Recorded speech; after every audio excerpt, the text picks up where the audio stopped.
Hi, everyone. Matthew DeSantis here with NYRA Bets, here with a very special preview of this weekend's Fourstardave and Saratoga Derby taking place up here at Saratoga. And we can finally say it will be taking place on Sunday. Obviously, Tropical Storm Debbie has had a big impact on racing up and down the East Coast. And so racing is canceled on Friday. We are going to be off the turf on Saturday, but the contingency plan is in effect. And we are going to be moving the two grade ones that were scheduled for Saturday, the Saratoga Derby and the Fourstardave. They will be run on Sunday instead. So I have a very special guest joining me to talk about those two races. But before we get to that, make sure to press that like and subscribe button here on NYRA Bets YouTube. We have a lot of great content for you, from race previews to full card analyses to live streams on weekday nights, as well as special guests from across the industry, handicapping, betting tutorials, so much different content for you at tracks, not just up here in New York, but whether you're talking Monmouth Park, whether you're talking Del Mar, whether you're talking Assiniboia, Horseshoe Indy. Listen, we're going to go everywhere. We're going to have Keeneland in the fall. We're going to be covering tracks wherever they are running. So make sure to press that like and subscribe button. All right. Well, listen, wanted to bring on someone who I trust and value for this discussion of the Fourstardave and the Saratoga Derby. And you know her from Saratoga Live, from America's Day at the Races, from Talking Horses, maybe even from a little show on the way back called the Win Play Show. But it's my good friend, Sara Elbadwi. Sarah, thank you so much for joining me to talk about this duo of races, which we finally know are going to be run on Sunday.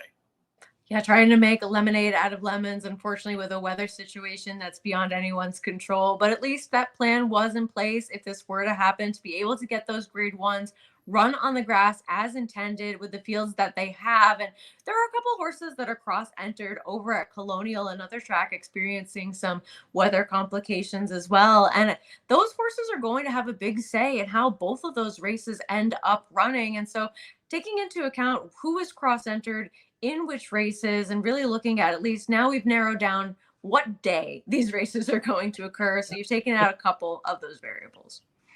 Absolutely. We know what day, what horses, still a little bit of a question mark. But one thing I love about you is you bring a little bit of flair. You always have some great ideas. I love bouncing my ideas off of you.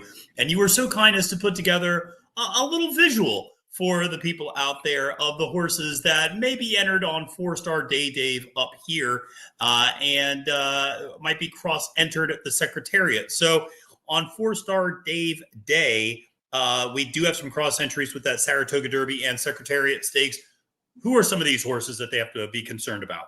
Well, I'm confusing everyone more by having Fourstardave be the photo when this is actually the Saratoga Derby. But we have First World War, Trikari, and Fulmineo all entered in both the Saratoga Derby, as well as heading over to the Secretariat at Colonial. And depending on where these horses ultimately run, First World War, you can see he's cross-entered here.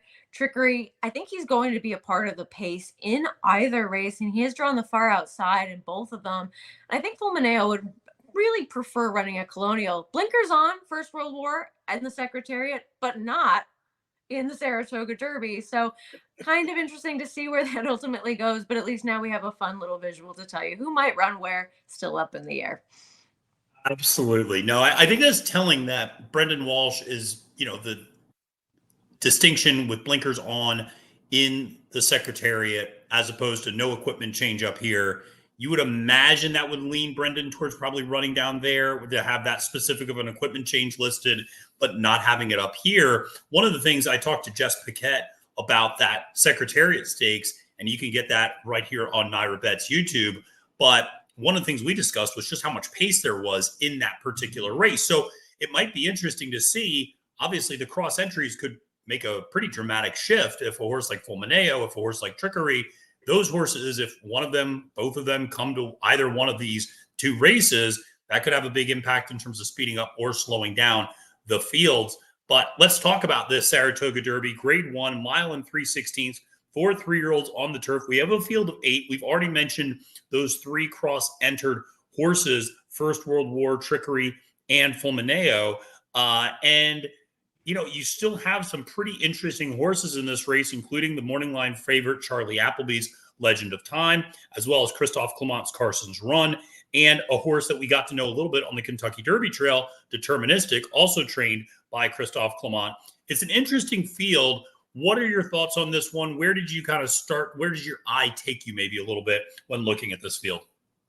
Well, if Trikari ends up running in this race, I prefer him in this spot because really, to me, at least on paper, there's only one other speed type, and he is drawn outside that one. And I don't think that horse is necessarily good enough to win this race, and that's the number 2, Isidoro. So I projected that he would get a similar kind of trip that he has been getting in some of his recent successful races, like he did in the Belmont Derby, where he is in that outside stalking position. And if he can work that out, I think he's just going to get first run on the other horses in this race. And aside from maybe Legend of Time, if he finally got some pace to close into, but I think jury's still out on whether or not he's all that good.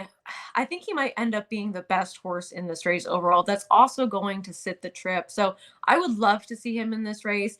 If that ends up being a pipe dream of mine.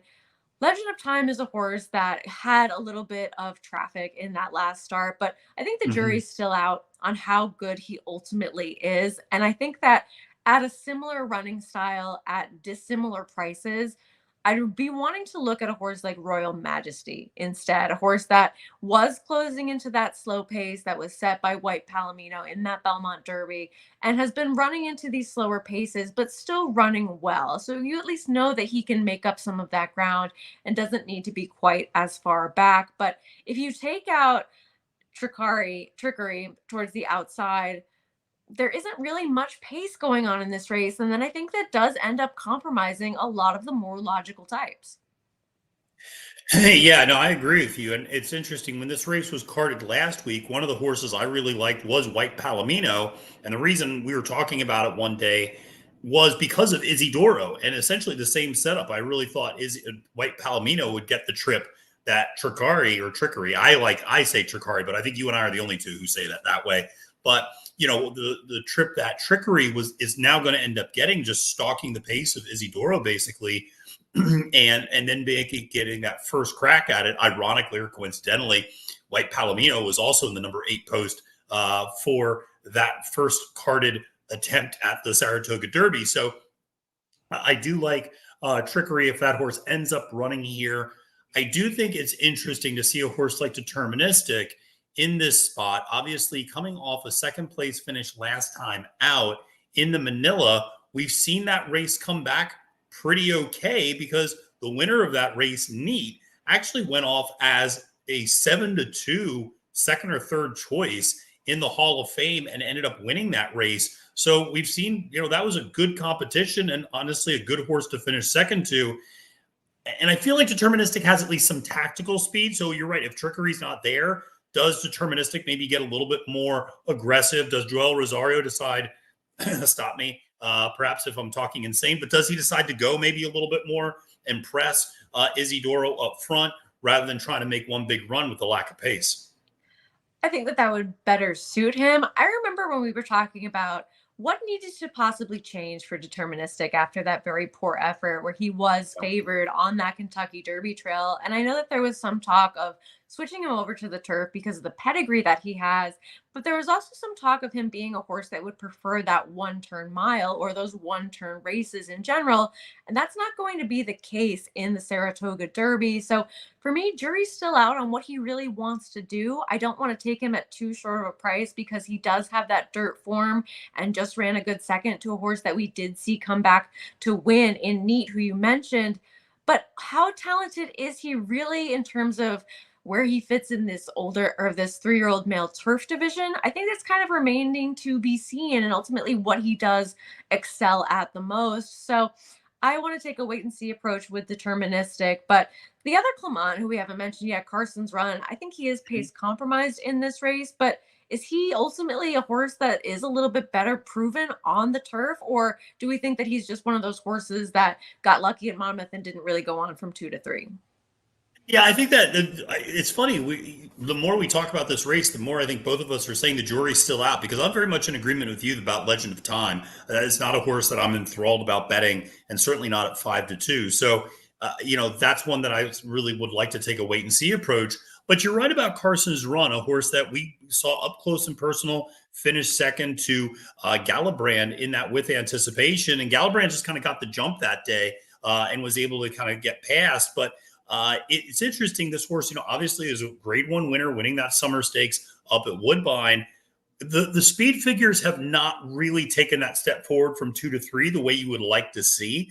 And that last race at Monmouth was impressive. It was not a blistering pace by any stretch, but it was probably maybe a little bit more honest than what we might get on Sunday up here. And yeah, it just seemed like a lot better than the horses that was running against that day. I just don't know. Full Nelson, a Brumar, nice horses, but no real competition to this group that Carson's Run's going to face. So listen, I think 8-1 is an honest price. And if you like the horse, I think it's a legitimate, those are solid odds. If, like I said, if you have an opinion about that horse, I'd have no argument with somebody wanting to take a shot at 8-1 with that runner. I do think Royal Majesty, to your point, if that horse, if there's some scratches, etc., that horse makes a lot of sense because that horse is on an upward trajectory.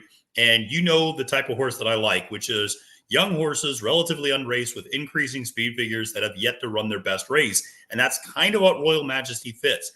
We don't know how good Royal Majesty can be yet because every single race has gotten faster and there might still be another ceiling there. So it'll be interesting to see, whether Junior tries to be a little bit more strategic and a little bit more aggressive, maybe trying to get this horse maybe to just at least sit mid-pack in this race before making a turn for home. So it's going to be a fun race. And like you said, obviously a lot of this is going to be impacted by those cross entries and who ends up actually running on Sunday. Agree completely. I have a strong opinion if Trikari runs here. If not, I think it's a wide open race and kind of one where the pace becomes so much murkier, at least. Yeah, absolutely. So let's move over to the headliner, which is the Fourstardave grade one, going a mile for 3-year-old and up on the turf. It's a 6-horse field because Master of Seas, who is the number 2 horse, is scratching out of this race. So that is why it's not a typo that I went from 1 to 3. I know how to count to 7. And that is just why there is no horse in the number 2 slot. But your morning line favorite by a very narrow margin is Ottoman Fleet for Charlie Appleby. And of course, the very popularly named Carl Spackler is your second choice. We will make sure to insert plenty of Caddyshack references in this discussion. But I still think, honestly, this feels like a pretty wide open field to me in a lot of ways. And I'm not overwhelmed necessarily by the 2 favorites. How do you see it in this one? I think the 2 favorites are 2 deserving favorites, but I think this is one of those races where you could really argue a strong case for anybody to win this race. And just to give a quick example, Strong Quality could wire the field. Major Dude has plenty of back class in terms of stakes races. Carl Spackler is ultra consistent at Saratoga, maybe hindered a little bit by a track that was playing more kindly to the inside during the Belmont at Saratoga. Money Supply, we know he has the dirt form. Suddenly he has the turf form too. After that race at Horseshoe Indianapolis, Ottoman Fleet's going to get bet and has the resume both here and overseas. And then More Than Looks is just very good. And if he takes another step forward after what we've already seen from him as a 3-year-old into that 4-year-old season, ambitiously spotted or not, he's been ready to come back since last week, a horse that was entered in one of those races that unfortunately was taken off of the turf. And so now he's in another spot, but he's been ready to come back to the races at least for a little bit of time prior to entering in this race. And looking at his body of work overall as a 3-year-old, I think that he becomes the interesting bet to me in this race based on trying to beat those 2 favorites on the morning line and taking the horse that has had intentions to return to the racetrack and might be a horse that overall could be one of the better horses in the older horse turf division in general, based on what we had seen from him last year in terms of the kinds of trips that he was able to overcome. Looking back at that race where he finished behind Carl Spackler, he went so wide into that first turn at Saratoga. He didn't run that badly in the Breeders' Cup Mile either. And I think that while, yes, the layoff is always a question with certain horses, how they will return, I think that he's one in this race for me is now the right bet with how things are looking in terms of who is in here and their morning line prices. Yeah, I would agree with all of that. More Than Looks is a really interesting horse because, of course, was the morning line favorite in the lure last week. And as you mentioned, that horse taken off the grass and he appropriately scratched. But Cherie DeVoe, very good at getting her horses ready off the bench.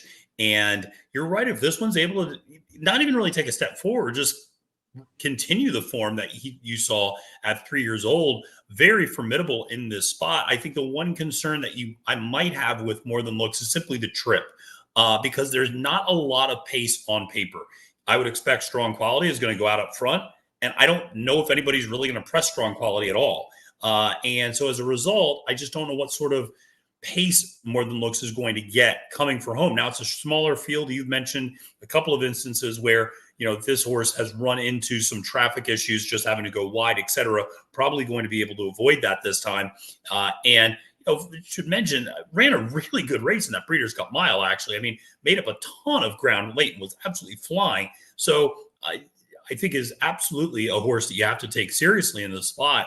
I want to talk just a little bit about Ottoman Fleet because despite the fact that this is a winner of 3 graded stakes races here in North America out of 5 career tries in North America, I'm not necessarily a huge believer in this horse. I don't know who this horse beat the last 2 times out. I mean, Chasing the Crown is nothing more than an allowance horse at this rate in his career, and that's who has been the runner-up the last 2 races. Strong Tide and Irish Aces. I mean, Irish Aces couldn't even win an allowance optional claiming race we saw last week up here at Saratoga. So, yes, the resume looks good on paper, but when you dive into those races, the form and who this horse has beaten has not really been overwhelming. And it's important to remember he was always second fiddle to Measured Time, who was Appleby's other horse that was kind of more highly regarded, more highly thought of, and came over here and won the Grade 1 Diana. So, I'm sorry, Manhattan. So, that's one to.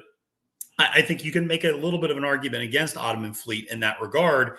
Carl Spackler, like you said, loves the Saratoga turf course, 3 for 4 up here, winning at Saratoga.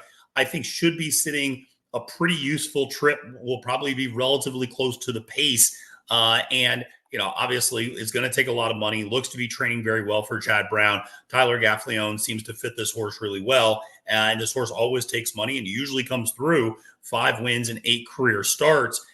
The other horse that I'll mention that you kind of briefly touched on when going through the fact that I think you can make a legitimate case for everybody in the field is the number 3 Major Dude. And this was a horse that I'm just really interested in because, again, you get Johnny Velasquez. I feel like every time you're on, we talk about Johnny Velasquez, but Johnny is a rider who is a little bit more aggressive. And I think with Strong Quality clearly going to the inside, I would imagine that Johnny is going to try to sit Major Dude probably right off of or right behind Strong Quality in this race. And there's not going to be a lot of pace. And I think he gets maybe first crack at Strong Quality coming for home. I know the last 2 races were with the addition of Lasix and now switching back off, but this is a 3-time graded stakes winner, which is the exact same thing you can say about Carl Spackler, the exact same thing you can say about Ottoman Fleet. So this horse has races to run back to. And more importantly, in my opinion, has run well over a yielding and good turf course. And so, yes, the races are going to be run Sunday, gorgeous weather Saturday and Sunday. I'd still imagine there's going to be some give in that ground based off of all the rain that we face. So I thought Major Dude at 8-1 was kind of an interesting play in this race. But this is one, like you said, I think you could make a case for all of them. You absolutely could. And I think that your argument that Ottoman Fleet has not necessarily faced the most resounding competition over his last couple of races is completely valid. And I think that his competition has been pretty suspect over those big figure races where he has gotten those victories. I would say, though, I think he's a likelier winner of his race than Legend of Time is of his. I don't 100%. necessarily Yeah. want to bet either of them, but I think that he is a little bit more imposing in this field than Legend of Time is in his respective race. But even Money Supply, where did that turf race magically Yeah. come from with him? But when you look back on his dirt form, he was a horse that really thrived in the Joe Sharp barn and really had streak going for him with solid dirt numbers and able to translate over to the turf. It was a yielding course that day at Horseshoe Indianapolis. You mentioned the possibility of having some give in the ground. We'll have to wait and see how much and what the course is ultimately rated on Sunday. But as the longest shot in the field, he could win this race as well, depending on how good you really think he is on the turf and if he's really translated that dirt form over to this new surface for him. Because if he has, then maybe he is actually the class of this field overall based on what everybody has done in their careers. So I think that this is a very competitive group. It's going to be interesting to see how it ultimately plays out. And I wouldn't be totally shocked by anybody in here. Yeah, interesting. Money Supply is what really strikes me about that horse is comes up here. Joe Sharp brings the horse up here to Saratoga after that effort at Horseshoe Indy, and the horse puts out a 48-3, 4 furlong work, second out of 68 over the Saratoga turf. This horse clearly has taken to the turf and taken to it pretty well, and I think it's also telling that over a yielding turf course, this horse closed really strong. And that's notable because a lot of times yielding turf courses can be a little bit of merry-go-rounds where not a lot of passing takes place. Now, that does vary a little bit by course and by rating, obviously, and how every course plays a little bit differently. But I think we've seen in the past a lot of yielding turf courses that really play a lot more like dirt tracks in terms of not a lot of passing going on. And so for that horse to be able to show off a turn of foot on a new surface for the first time over yielding conditions, I thought was very telling. And you're right, 10-1, biggest shot on the board. So I think a lot of different options. And listen, you can get my picks and analysis for this up on NYRA Bets. You can get my kind of reviews of all of this. Sara, I appreciate you coming and joining me and talking about these two. Let the good folks listening at home and watching at home know where they can see you this weekend up here in Saratoga. Coming up this weekend, I will be on Talking Horses on Saturday. I will not be talking about the two races that we just covered. So this is the place, the one and only place to find analysis of those. But I'll also be on the very late portion of the Saturday show, talking about some of the upcoming races after the big stakes action with Greg Wolf, if all goes according to plan in terms of timing. So TBD on that, but Talking Horses for sure. I don't know what you're talking about. Things are always going to plan. So I appreciate your exactly which plan. I don't know, but it goes to a plan. Sara, I appreciate your time so much. Thank you very much, and thank you all for watching this episode on NYRA Bets YouTube. Make sure to press that like button and subscribe to the NYRA Bets YouTube channel. For Sara Elbadwi, my name is Matthew DeSantis. Wishing you a great and prosperous day at the races, and reminding you, friends, it's now post time.